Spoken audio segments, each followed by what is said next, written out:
December 16, 1944. A thin winter light tries to push through the fog hanging over the Ardennes forest. The trees are stiff with ice, turning every branch into a blade of white glass. For hours the woods have been silent, too silent for a front line in wartime. American sentries stamp their boots in the frozen snow, believing this stretch of the front is still the quiet sector they were told it would be. Most of them are young. Many have never seen a major German attack. Behind them, tank engines sit cold, supplies stacked neatly, the calm before what they think will be another uneventful day. But only a few hundred yards away, hidden by the thick forest, thousands of German soldiers crouch in the dark, packed along narrow fire breaks and ravines.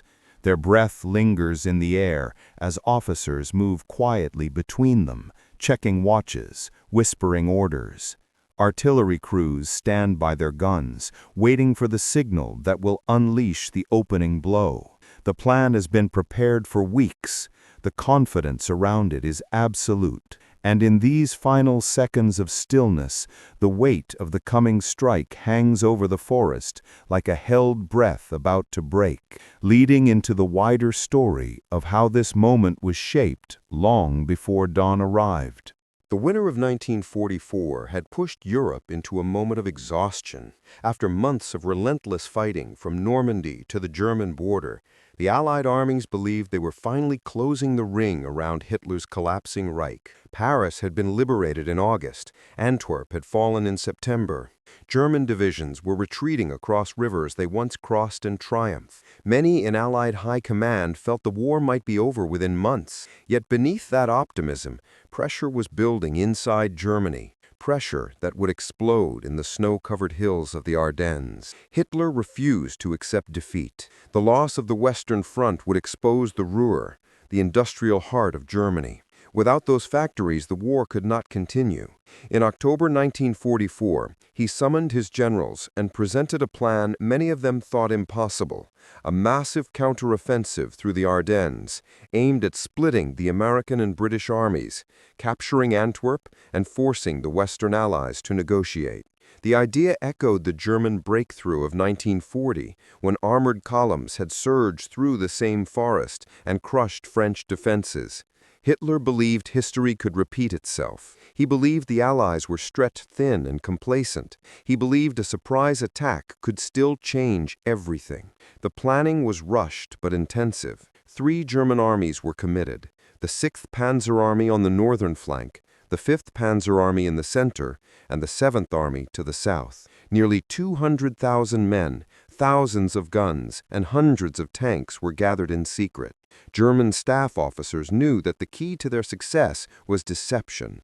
The Ardennes seemed quiet, lightly held by tired American units recovering from previous battles. If the Germans could assemble their forces without being detected, the opening blow might create enough shock to break the front wide open. The fog and long winter nights helped them, hiding the movement of units along narrow roads and logging trails. Fuel stocks were dangerously low, but the plan relied on capturing Allied supplies after the breakthrough. To many German officers, the strategy felt desperate, yet for the first time in months, they had a sense of purpose and a chance, however slim, to shape the war again. Meanwhile, the Americans assigned to the Ardennes saw the region differently. They called it a rest area, a place where divisions battered in the Hürtgen forest or along the Siegfried line could regroup. Commanders placed inexperienced units in the sector, believing it posed little risk. The terrain reinforced their confidence. The forests were dense, the roads were few. Snow slowed everything. Even if the Germans tried something, many believed their fuel shortages alone would prevent a major offensive. Patrols along the front saw occasional movement, but nothing that suggested an attack of massive scale. Reports of German buildup were often dismissed as local withdrawals or routine repositioning.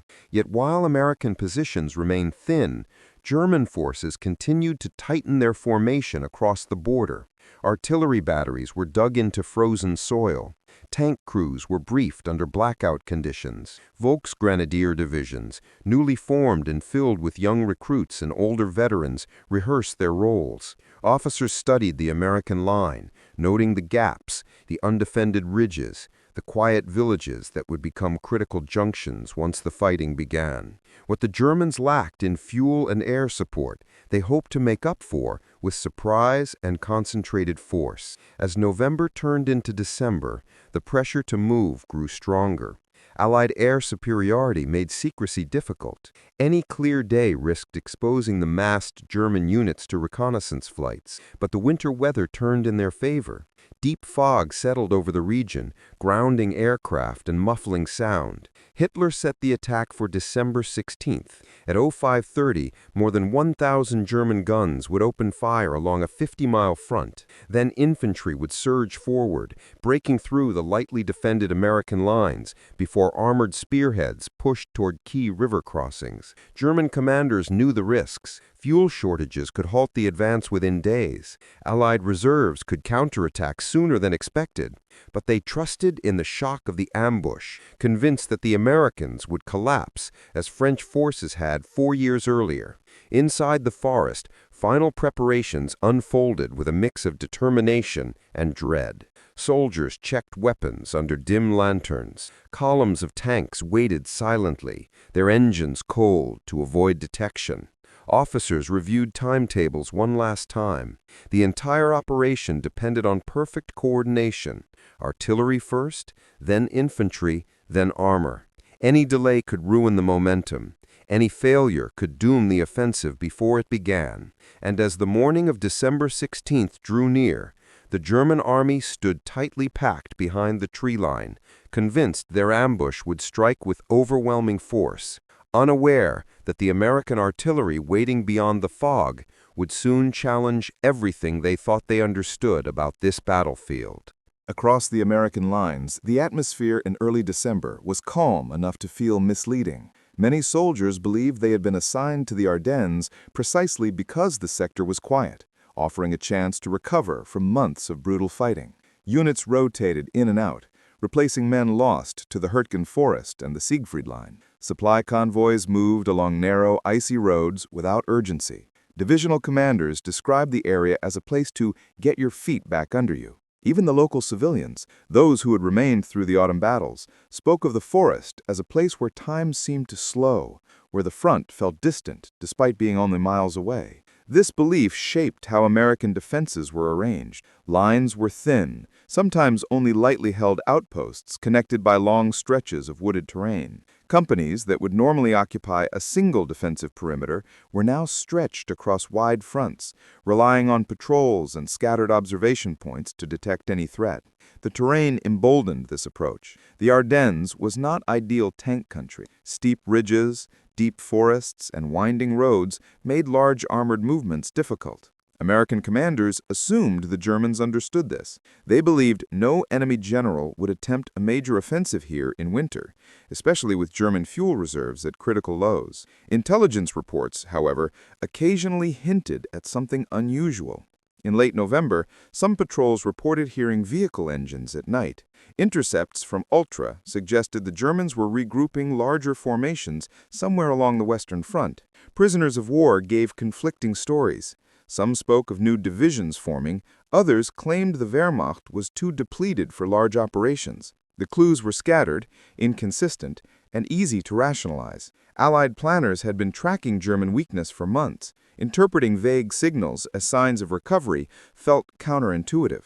Most expected the Germans to conserve their strength for defense, not gamble on an offensive. The landscape itself masked German activity. The deep valleys and thick pine forests absorbed sound. Heavy fog settled across the region almost daily, hiding troop movements from aerial reconnaissance. Roads were frozen but passable, allowing German columns to move at night without leaving deep tracks. Local civilians saw little, and many of those who might have noticed activity were already displaced by the fighting. This combination of weather, terrain, and human absence gave German forces a veil of secrecy rarely available on the Western Front.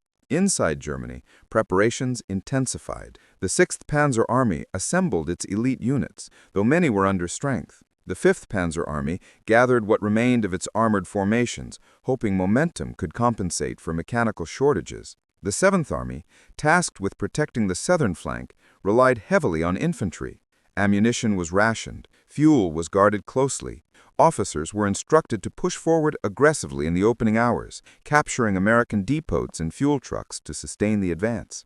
The plan relied on speed. If the timetable collapsed, so would the entire operation. German optimism grew as the forces converged. Officers briefed their men with maps illuminated by smuggled lanterns, emphasizing the element of surprise. The troops listened respectfully, but carried mixed emotions. Veterans who had survived the Eastern Front recognized the scale of the gamble. Younger soldiers, especially those in the newly formed Volksgrenadier divisions, clung to the belief that one decisive blow could still turn the war. Morale was fragile, but determined. Many saw this offensive as a chance not for victory, but for survival. If they could force negotiations, perhaps the war would end before Germany was destroyed. On the American side, December 15th passed without incident. Patrols reported nothing unusual. Weather forecasts predicted continued fog, keeping Allied aircraft grounded.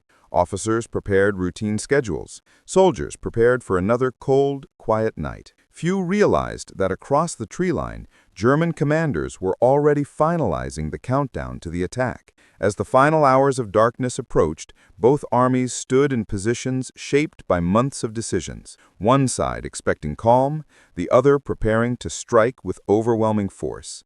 And as dawn crept toward the horizon on December 16th, the stage was set for an ambush the Germans believed could reshape the war, unaware that American artillery would soon challenge that belief in ways they did not anticipate.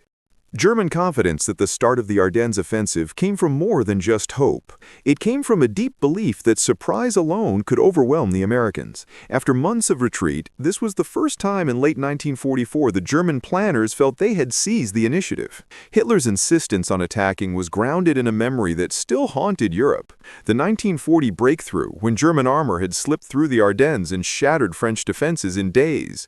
Many officers doubted the comparison, but they could not deny one advantage. They had achieved a level of secrecy that astonished even their own intelligence staff. Columns had moved at night, engines cut in the woods, orders spoken instead of written. Not a single large American patrol had spotted the massing divisions. German confidence fed on this silence. If the Allies did not expect them, then the opening hours might create the shock needed to fracture the American line before it could respond. The soldiers preparing for the attack felt this confidence in different ways. Some saw it as a return to earlier victories, a chance to reclaim momentum. Others were exhausted veterans who recognized the stakes. To them, the offensive was not just about strategy, but about survival. If the attack failed, Germany would have no reserves left to halt the Allied advance. Every man understood that the Ardennes gamble was being played with the last cards the Reich still held. Yet that knowledge did not weaken morale, it sharpened it. The troops believed they had one final opportunity to strike decisively, and they trusted the terrain, the fog, and the careful planning to deliver the opening blow their leaders promised. They did not foresee how quickly the battlefield would turn against them once American guns found their rhythm. Across the American lines, vulnerability took many forms, none of them immediately obvious to the men on the ground. The soldiers stationed in the Ardennes were not incompetent or unprepared. They were simply arranged in a way that left them exposed to a sudden concentrated blow. Many divisions were under strength, filled with replacements still adapting to the realities of combat. Companies were stretched thin across wide sectors, sometimes with long gaps between positions. Communications were limited, relying on field telephones strung over fragile lines or radios prone to interference in the thick forest. Even experienced officers misread the quiet as stability. They had grown accustomed to German units retreating, not gathering in large formations. The conditions of the forest deepened this vulnerability. American patrols navigating dense trees often saw no movement at all. Snow muffled sound, fog blurred distances. Small German reconnaissance teams slipped between observation points without being seen. The sheer scale of the German buildup remained invisible.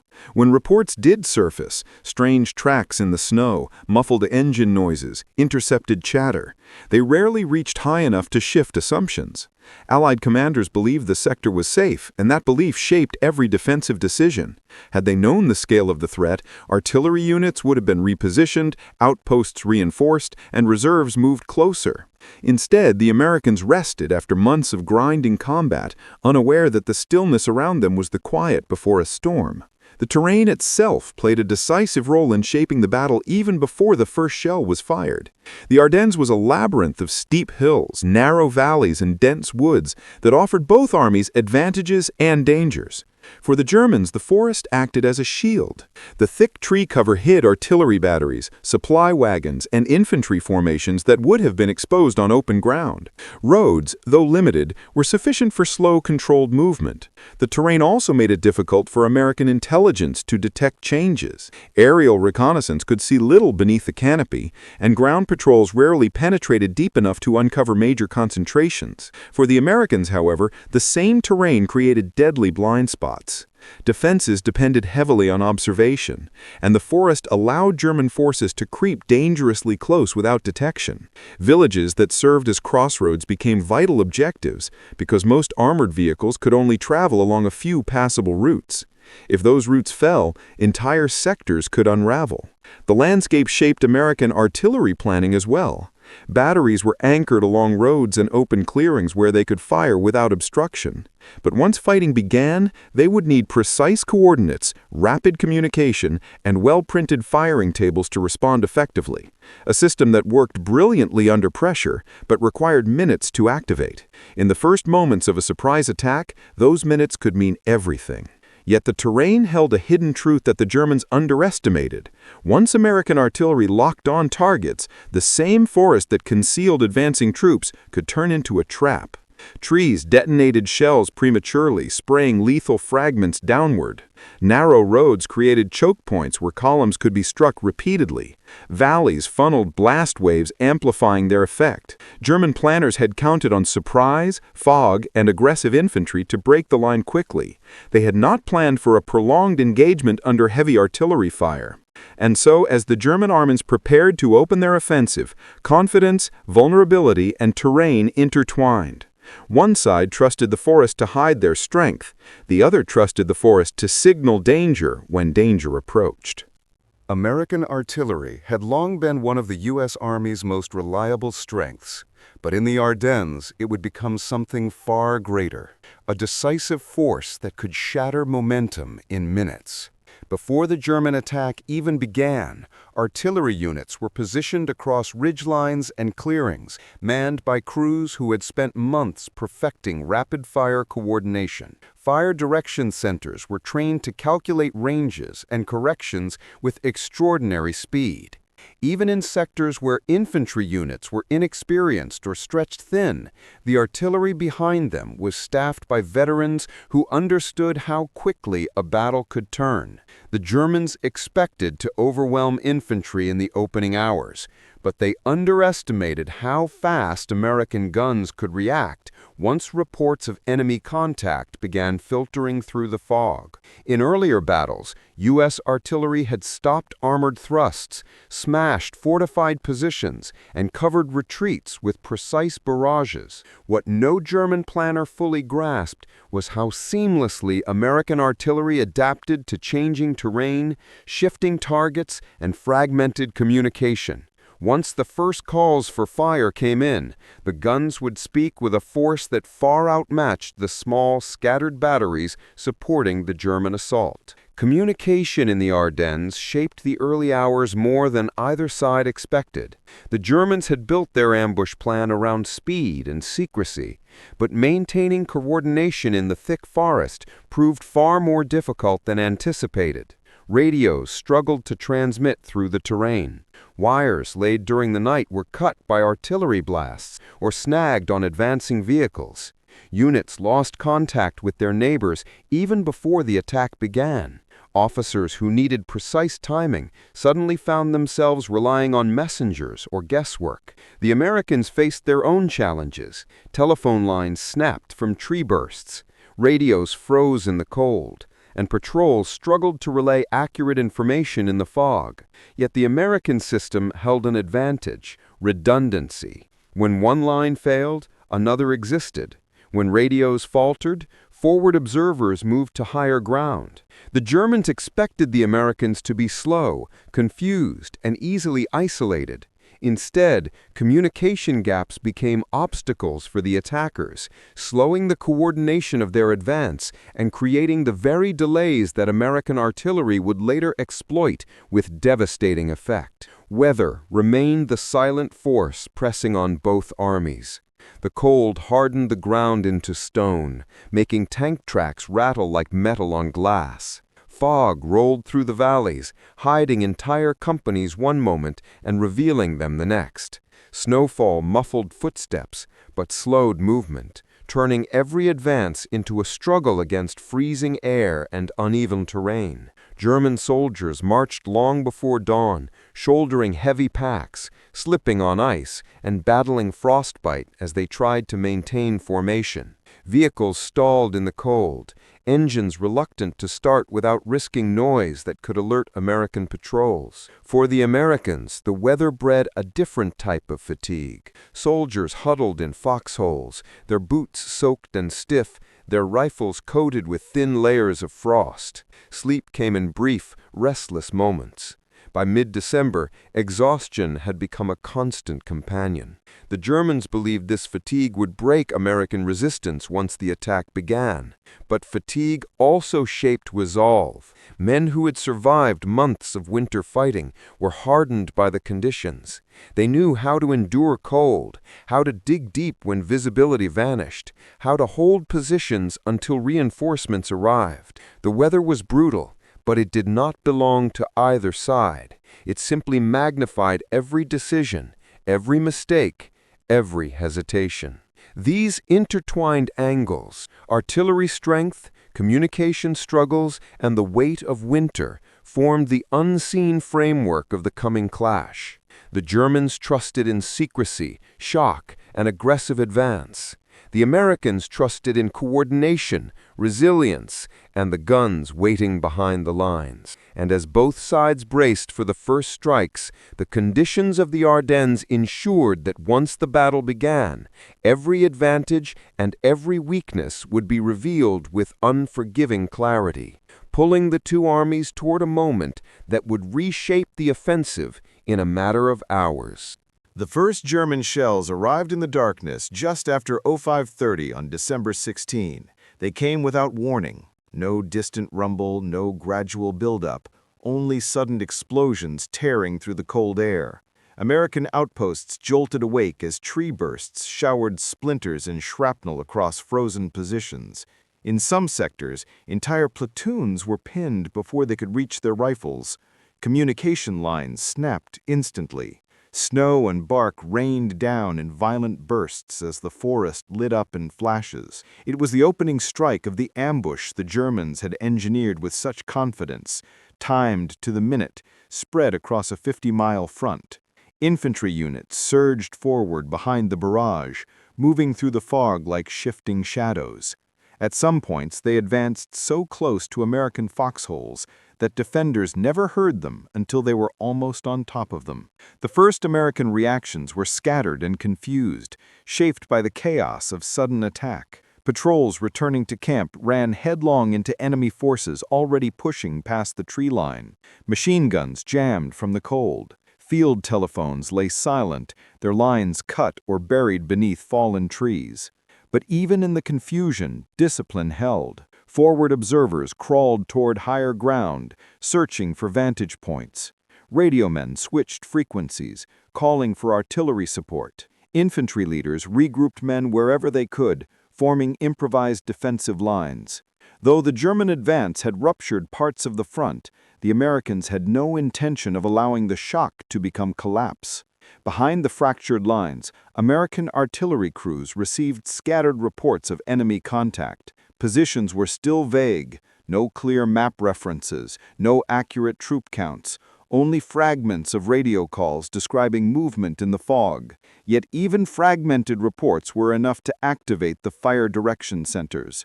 Maps were spread across tables, range data was pulled from steel filing drawers. Crews stood ready beside their guns, breath thick in the cold.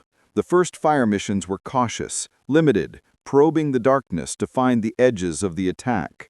Seconds later, the shells were in the air, their arcs hidden by fog and dawnlight. The moment those rounds landed, everything shifted. German infantry, advancing through narrow chutes between trees, suddenly found themselves struck by explosions they had not expected so early.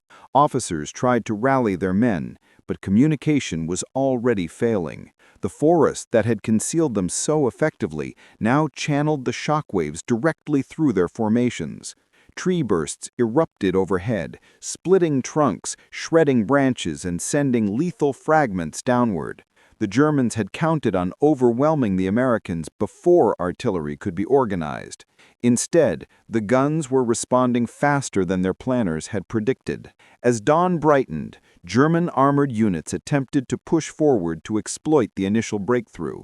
Tanks crawled along icy roads, engines roaring through the fog. But progress slowed almost immediately. Traffic jams formed where vehicles bunched up on narrow curves. Half-tracks skidded on frozen slopes. Officers yelled orders through the cold air, trying to maintain momentum. Every delay, every choke point, every stalled engine chipped away at the timetable that was supposed to carry them to the Meuse River within days. The offensive depended on speed, and speed was already slipping through their fingers. In the center of the American line, artillery fire intensified. With each new report, sometimes only a single coordinate, sometimes a panicked radio call, more guns joined the barrage. Batteries that had been quiet for days now thundered with activity. Fire direction centers issued rapid corrections. Shells landed closer together, forming patterns designed to block enemy advances.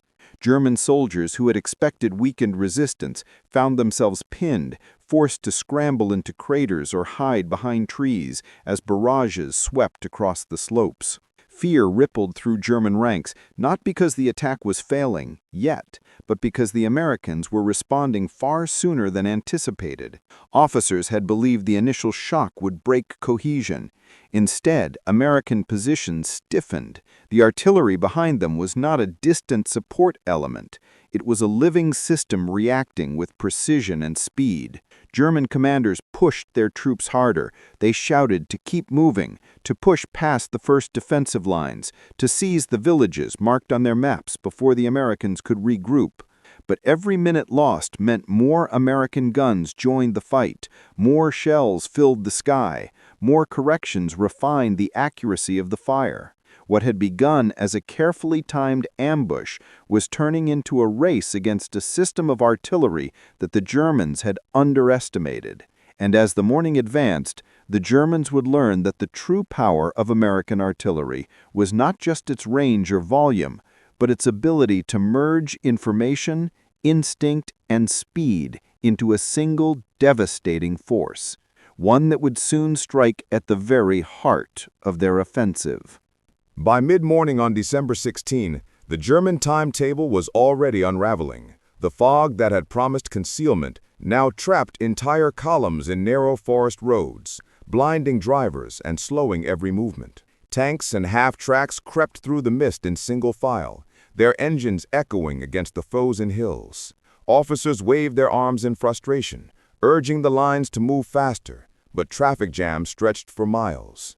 What German planners had imagined as a smooth surge toward the American rear became a crawl burdened by cold, confusion, and invisible obstacles. And as these columns edged forward, American artillery began to search for them with growing precision. Forward observers, the quiet backbone of U.S. firepower, had climbed slopes, trees, and abandoned farmhouses despite incoming fire. Some worked half-blind through the fog, listening for engines or tracking muzzle flashes. Others used crude sketches to estimate the direction of German movement. Their reports were not perfect, but they did not need to be. Every approximate coordinate they radioed back triggered a chain of calculations inside fire direction centers miles behind the lines. Within minutes, batteries that had been silent at dawn were engaging targets across a widening front. American artillery did not fire sporadically. It fired methodically. Barrages rolled in sequence, each one designed to test, adjust, and strike again. Shells screamed overhead and detonated along forest roads, ripping apart the tight columns of infantry and vehicles. A single hit could turn a narrow passage into a choke point clogged with wreckage, halting movement for entire battalions. German engineers rushed to clear paths, while officers tried to reroute units. But every reroute required communication, and communication was collapsing under the pressure of moving troops and falling artillery. The deeper problem for the Germans was that their offensive relied on momentum. The plan required breakthroughs before American reserves could react, but each minute lost under artillery fire meant the Americans were gaining time, organizing countermeasures, repositioning guns, and preparing thicker defensive lines. German infantry advancing ahead of the armor found themselves isolated in pockets of forest, trying to hold positions under increasingly heavy shelling. Fog no longer concealed them. Every explosion sent plumes of smoke rising above the trees, marking their positions. American gunners adjusted accordingly, striking with growing accuracy. In many sectors, German soldiers described the same experience. The ground trembling beneath their boots, branches snapping overhead, the eerie whistle of shells followed by explosions that shook entire slopes. Tree bursts, one of the most lethal effects of artillery in wooded terrain, rained fragments downward like steel rain. The forest that once hid the German approach now amplified every strike. Officers trying to rally their men struggled to be heard over the constant roar. Every attempt to advance or regroup risked stepping into another barrage. Panzergermans attempting to reach the front faced an equally brutal challenge. Tanks emerged from the fog, only to be met with concentrations of fire that shattered the roadways ahead of them. Supply trucks struggled to deliver ammunition and fuel, their routes blocked by craters and wrecked vehicles. German artillery, hampered by shortages and limited mobility, could not suppress the American guns effectively. Their counter-barrages were sporadic, often misdirected, unable to silence the coordinated rhythm of U.S. fire. By early afternoon, the Germans realized the true scale of the challenge before them. They had counted on disorganized American resistance. Instead, they encountered a system of artillery that adapted faster than their infantry could advance. Fire direction centers began coordinating cross-unit missions, merging the firepower of multiple battalions into combined strikes. Hundreds of guns spoke in unison, creating walls of explosions that ripped through the advancing formations. German soldiers described feeling as if the forest itself was erupting around them. Momentum, the heartbeat of the German plan, was slipping away hour by hour. Where infantry had made gains in the early chaos, they were now halted, forced into defensive positions far short of their objectives. Where armored units had expected to surge forward in the wake of breakthroughs, they instead found themselves waiting in long, vulnerable lines as shells tore into the roads ahead of them. Every delay fed the growing strength of the American response.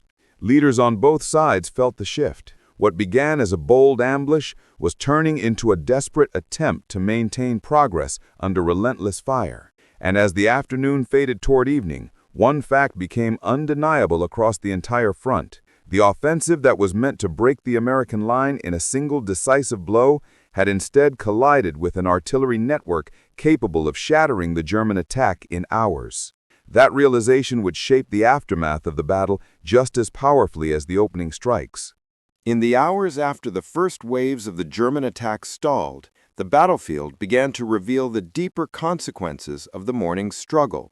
What had started as a meticulously planned offensive, aimed at breaking through the American lines and driving toward the Meuse, was already showing signs of strain. German commanders, who had expected rapid progress, now faced the challenge of reorganizing battered units under relentless American fire. Their troops, exhausted from marching through the cold and fighting through the fog, were forced to adapt to a fight that looked nothing like the swift advance envisioned on their maps.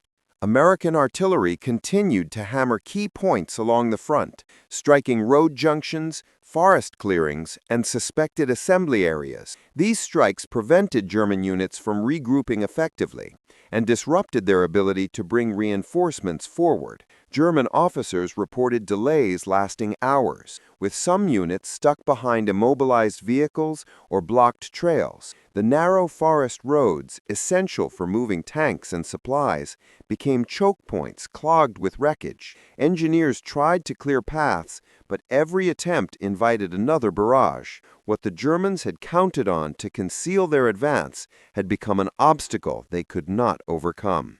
American infantry, initially shaken, began to recover as the day progressed. Company commanders re-established communication with their artillery support, allowing for more accurate requests. Reinforcements from nearby sectors started moving toward threatened areas. Even small groups of soldiers, isolated in pockets of the forest, held their ground long enough for the artillery behind them to stabilize the lines. These improvised defenses bought precious time for higher command to assess the situation and deploy reserves. The Americans were no longer reacting blindly. They were building a coordinated response. At several key points along the front, German units discovered that their initial successes had carried them into zones covered by overlapping American fire. Villages and crossroads that appeared lightly defended from the outside were actually integrated into a dense network of artillery fire control. When German infantry occupied these positions, they found themselves locked in place, unable to advance without exposing their flanks. The more they pushed, the more shells fell, cutting off their lines of supply and communication. Momentum drained from the attack with each failed attempt to break through these fortified pockets. As the day continued, German commanders grew increasingly concerned about fuel shortages. Tanks that were meant to drive deep into American territory were burning through their limited supplies just trying to maneuver around destroyed vehicles or reposition under fire. Fuel trucks, which were critical to sustaining the offensive, struggled to reach forward units. Every delay meant more consumption, and every detour reduced the operational range of the armored spearheads. The offensive relied on speed, but speed was impossible under these conditions. American leadership quickly recognized that artillery was their strongest tool for containing the attack. Higher headquarters began coordinating larger fire missions, bringing together multiple battalions to strike suspected German staging areas. The fog that had concealed German forces in the morning now served as a guide for American observers, who tracked sound, flashes, and intercepted signals to pinpoint targets. Whenever a concentration of German troops or vehicles was detected, fire direction centers responded with devastating accuracy. Even without perfect visibility, the Americans could shape the battlefield in ways the Germans could not. By late afternoon, the German offensive had slowed dramatically. Infantry units that had pushed forward early in the morning were now entrenched, facing counterattacks or struggling to hold captured ground. Panzer units, delayed by artillery and traffic jams, were still far from their objectives. Officers who had believed they would break the American line in hours were now fighting just to keep their formations intact. Reports from the front painted a clear picture. The initial shock had not broken American defenses as planned, and the artillery behind those defenses was turning the offensive into a costly struggle. The Americans, meanwhile, were gaining confidence. Soldiers who had felt overwhelmed at dawn now saw that the German attack, though powerful, was losing cohesion. Reinforcements continued to arrive. Artillery batteries expanded their coverage. Commanders began planning countermeasures, recognizing that the Germans were losing the very advantage they needed most, time. Every hour that passed strengthened the American position and weakened the German one. By the end of the first day, it was clear that the battle was entering a new phase. The Germans still held significant strength, and the offensive was far from over. But the promise of a swift, decisive breakthrough had faded. The ambush that was meant to crush the Americans instead collided with a defense that grew more coordinated with every passing minute. And as night settled over the Ardennes, both sides understood that the outcome of the battle would now hinge on what happened next, how the Germans adapted to the slowing advance, and how the Americans used their growing momentum to turn the tide. As the German offensive pressed into its second day, the The consequences of the stalled advance became unmistakable. What had begun with confidence and secrecy was now transforming into a struggle marked by fragmentation, exhaustion, and mounting losses. German commanders who had envisioned driving deep into Belgium found themselves fighting simply to maintain the positions gained during the chaotic first hours. The American artillery network, flexible, relentless, and increasingly precise, continued to dominate the battlefield. Every attempt to reorganize, reinforce, or reroute troops risked drawing another barrage. The Germans were discovering that even when they pushed forward, they advanced into zones the Americans could saturate with fire within minutes. The psychological impact on German soldiers was profound. Many had entered the Ardennes expecting a breakthrough reminiscent of earlier victories, only to find themselves pinned down in frozen woods under fire they could neither evade nor match. Reports filtered back describing units unable to move without suffering heavy casualties. Tanks sat immobilized, not from mechanical failure, but from the impossibility of navigating roads continually struck by artillery. Officers struggled to maintain cohesion, relying on fragmented reports and uncertain maps. Even veteran formations, accustomed to harsh conditions, were shaken by the intensity and precision of the American response. This erosion of morale was not immediate, but it grew steadily, fueled by the realization that their offensive was meeting a far more resilient defense than anticipated. Meanwhile, American forces were transforming their early shock into strategic strength. Reinforcements poured into the region from multiple directions, armored divisions rolling in from reserves, infantry regiments repositioning from quieter sectors, and engineers working through the night to clear roads for rapid movement. Commanders who initially reacted to scattered reports now had a clearer view of the German intentions. They began shifting units to critical junctions, forming defensive lines designed to contain rather than collapse under the offensive. Every hour brought better coordination between infantry, tank destroyers, and artillery. What the Germans had hoped would be a short-lived, overwhelming strike was instead turning into a prolonged engagement that favored the Americans in both firepower and logistics. Across the front, American artillery expanded its dominance.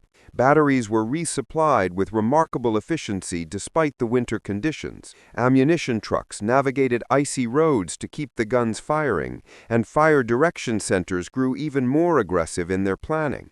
When German units attempted night movements to escape detection, the Americans responded with time-on-target missions, coordinated strikes where shells from multiple batteries landed simultaneously.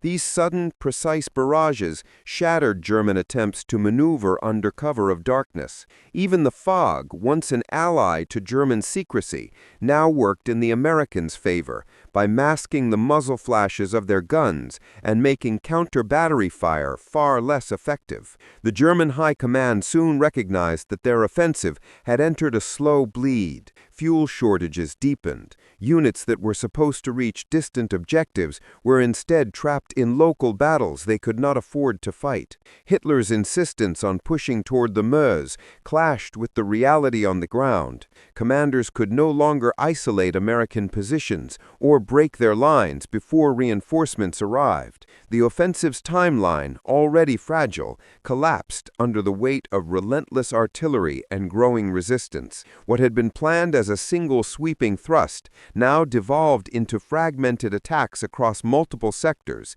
each one losing momentum as American firepower and reinforcement surged. In the days that followed, captured German officers in diaries would reveal how deeply they had underestimated American artillery. Many believed that if they could just push a little farther, the enemy would break. Instead, they found themselves facing a system that responded faster than expected, struck harder than anticipated, and never allowed their units the space needed to reorganize. The American guns did not simply halt the German advance. They fractured its rhythm, turning every movement into a risk, every advance into a gamble. every moment of hesitation into an opportunity for the defenders. By the time the offensive reached its peak and began to recede, the cost to the Germans was irreversible. What remained of their armored strength had been drained in the attempt to push through the Ardennes. Their reserves, once committed, could not be replaced. Fuel that was meant to carry tanks into Belgium had been spent just trying to navigate destroyed roads.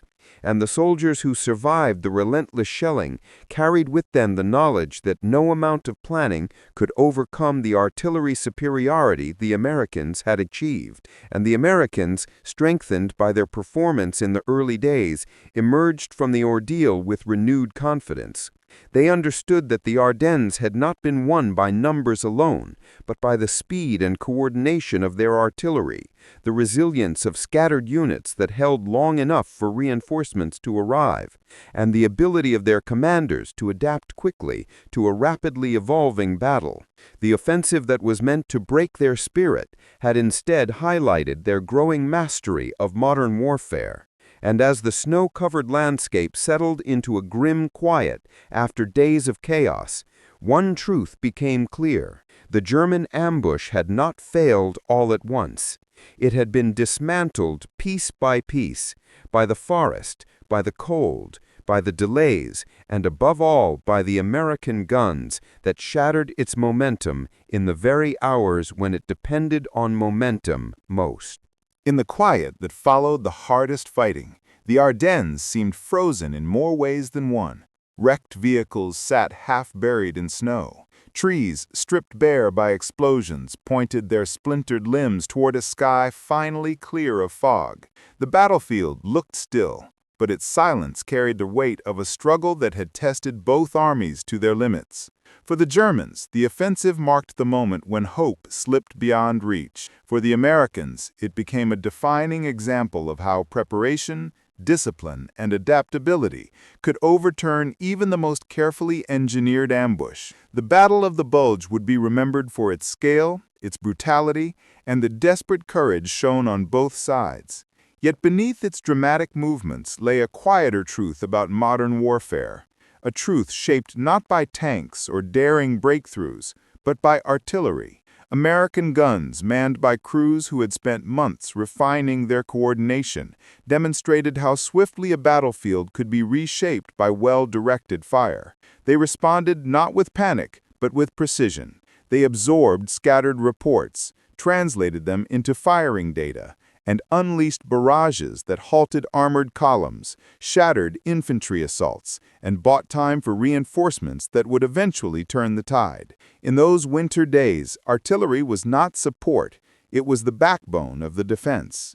The Germans had trusted their plan, their secrecy, and their ability to strike with concentrated force. But plans built on speed falter when the enemy reacts faster than expected. Secrecy dissolves when every movement is pinned by unrelenting fire. Concentrated force loses its power when it cannot move through the terrain it depends on.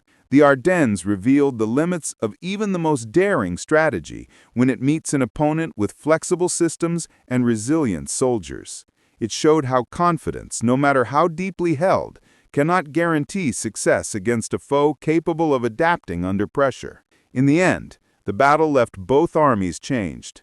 The Germans emerged with their reserves depleted, their armored strength crippled, and their strategic future beyond recovery. The Americans emerged with a renewed belief in their ability to withstand and overcome sudden, overwhelming force. The Ardennes had tested their endurance, exposed their vulnerabilities, and demanded rapid, decisive responses at every level of command. They met that test not perfectly, but effectively, through calm leadership, stubborn defense, and the thunder of artillery shaping the forested hills.